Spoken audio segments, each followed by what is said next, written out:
Сәлем достар! Бүгін сіздермен гречка, яғни қарақұмық жайында айтатын боламыз.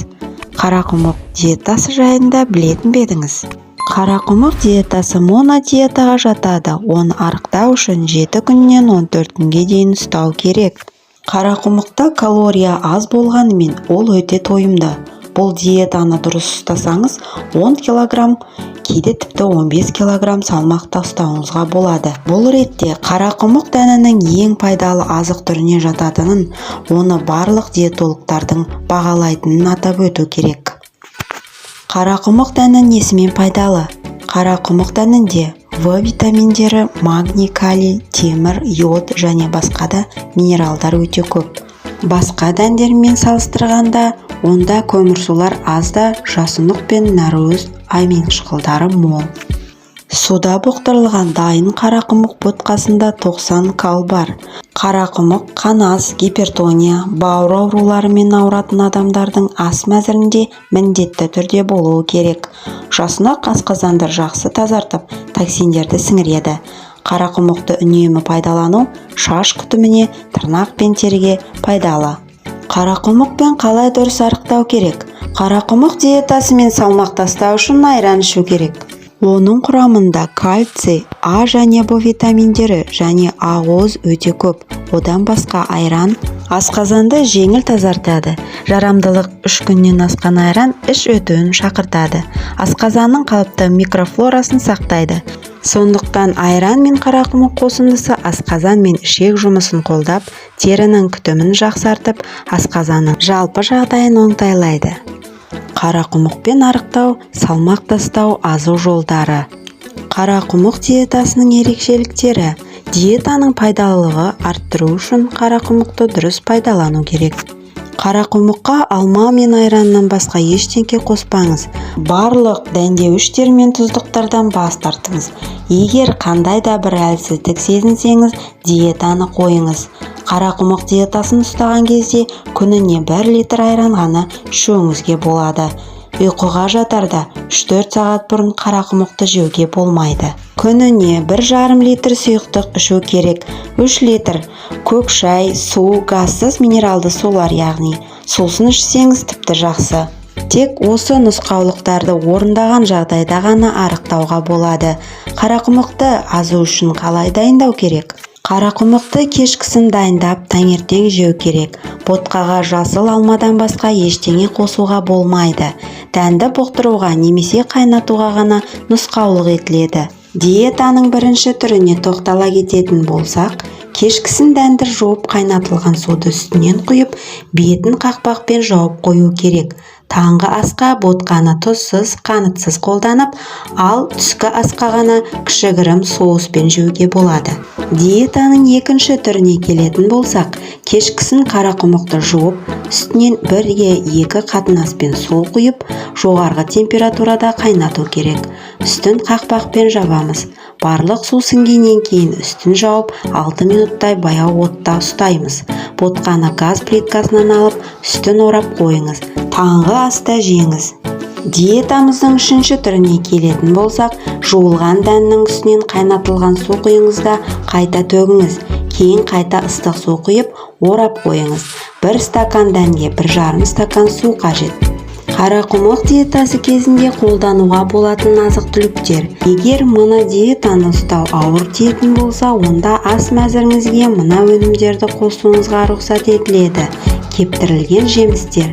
Дайын ботқаға қара өрік, мейіз және кептірілген өрік қосыңыз. Олардың құрамында витаминдер өте көп. Сіздің денсаулығыңызды тонуста ұстап тұрады. Күніне 6 үлкен жидектен артық жеуге тыйым салынған. Пияз иммунитетіңізді жоғарылататын және қарақұмыққа қосымша тұздық болады. Бал. Қарақұмыққа 1 қасық бал қосыңыз. Табиғи йогурт. Қарақұмықты дайындарда ыстық судың орнына қантсыз йогурт қолдануға болады. Ол үшін кешкісін жуылған дәннің үстінен 3 саусақ өлшемінен йогурт құйып түнде қалдыру керек. Өсімдік майы. Ботқаны аз мөлшерде өсімдік майымен дәмдеуге болады. Қарақұмық диетасы кезінде артық салмақ біресе кетіп, біресе қайтып келеді. Неге? Қарақұмық диетасын ұстаған кезде дене салмағы ауытқып тұрады.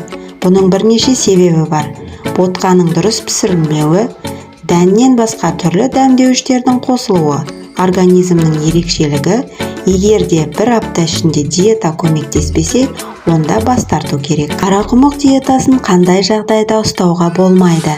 Кез келген монодиета сияқты бұл диета әр адамға жақпайды. Қарақұмық диетасын ұстанардың алдында маманның кеңесіне жүгіну керек. Диета өте пайдалы болғанымен, оның да жанама әсерлері бар. Бас айналу, апатия, күштен айырылу қасиеттері болуы мүмкін. Әсіресе жүктілік, лактация, гипотония қаназдығы кезінде бұл диетада отыруға болмайды. Кейбір адамдарға монодиетаға отырар алдында әбден ойланып салмақ тастаудың басқа да жолдарын іздестіріп көруі керек. Бұндай адамдардың қатарынан мыналар жатады. Иммундық жүйесі әлсіз жандар. Монодиетадан гөрі бұндай жағдайда спорт пен дұрыс тамақтану пайдалы. Созылмалы ауруы барлар диета ауруды қоздыруы мүмкін. Дәрігерден кеңес алу керек. 5 килограмм артық салмағы барлар бұндай диета көмектеспейді. Қарақұмық диетасынан дұрыс шығу. Диетаны ұстану уақыты біткеннен кейін қарапайым ас мәзіріне бірден оралуға болмайды. Бірнеше ережені ұстану керек. Бірінші күндері таңғы асқа қайнатылған жұмыртқа мен сәл тәтті шай ішу керек. Қайнатылған немесе бұқтырылған тамақты ғана жеуге болады. Құрамында көмірсу мен майлары бар тағамдарды асқа біртіндеп кіргізіп, ағзаның оған қандай әрекетін беретінін бақылаңыз. Үнемі спортпен айналысыңыз. Әдетте қарақұмық диетасынан шығу уақыты 10 күннен аспайды. Бұл мерзім арасында витаминдер ішкеніңіз пайдалы болады. Жеңілдетілген қарақұмық диетасы. Бір күн ішінде қарақұмық ботқасын ғана қолданып, оның пайдасын арттыру үшін айран ішуге болады. 1 килограмм дәнді дайындап, оны аз мөлшерде күніне 4 рет жеу керек. Ұйқыға жатар алдында 1 стакан йогурт немесе су ішу қажет. Бұл тәсіл арқылы 3-4 апта ішінде 5-7 кило артық салмақтан құтылуға болады. Дәнді дұрыс дайындау керек. Үстінде айтылған тәсіл арқылы кешке қайнатып таңертең жейсіз. Ешбір монодиетада 2 аптада артық уақыт отыруға болмайды. Нәтижесінде 10 килограмм салмақтан айырыласыз. Гастрит және жүктілік кезінде бұндай диетада отыруға тыйым салынған. Қандайда бір диетаны ұстамастан бұрын маманмен ақылдасып ұстағаныңыз жөн болады. Айтылған кеңестер пайдаларыңызға жарасын. Шығарылымдар қызық болса, арнамызға тіркеліп қоңыраушаны басуды ұмытпаңыздар. Сіздермен бірге болған плюс бәріне керек арнасы.